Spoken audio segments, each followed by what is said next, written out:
Actually, we were just chatting before we came on air, and your toughest day on the bike, because this is going to be a really tough day for a lot of these riders. Obviously, they're in wet weather conditions now, but some of the images we saw of them getting into the bus with the snow caked across the peaks of their hats and their helmets, absolutely. There's a little snow top on them. It's been a really tough day for them so far. Your toughest day on the bike wasn't in the middle of winter, though, was it? No, it was during the Tour de France back in 1998. We went from Grenoble over to Les Deux Alpes, and we went up the Telegraph and then up the Galibier, and with about 6k to the top, it started snowing, and I was in shorts and short legs, and I had such a rough day on the bike that, you know, I was struggling to hold on to the gruppetto, and I had a couple of, like Stuart O'Grady was hand-slinging me back onto the gruppetto, Eurosport was there as well, trying to sort of keep me attached to the gruppetto and actually saved me to stay inside the time limit.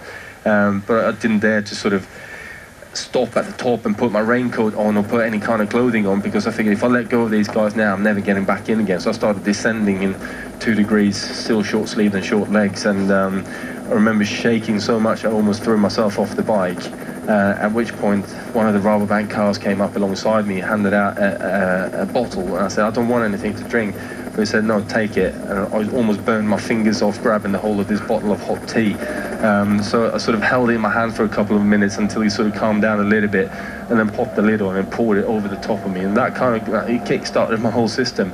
So coming into the final climb, I felt a lot better. Stuart O'Grady, who'd been hand-slinging me up the Galibier, he was out the back and literally sitting... He was struggling big time, and he was sitting 100 meters off the back of the peloton, and with a kilometre to go, I backed off a little bit. He made a big effort, got him back onto the gruppetto, and we finished, I think, with like 20 odd seconds inside the time limit.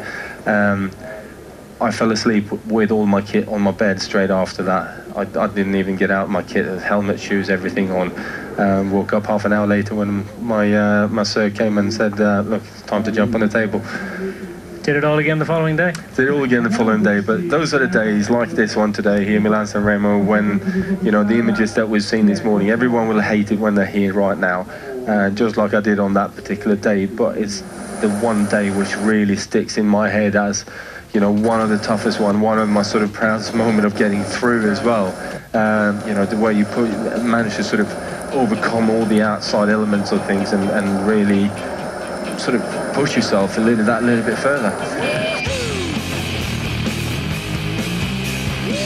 The worst part of it was when I took my gloves off, my bloody hands felt like they were going to fall off. My fingernails thought they were going to drop out.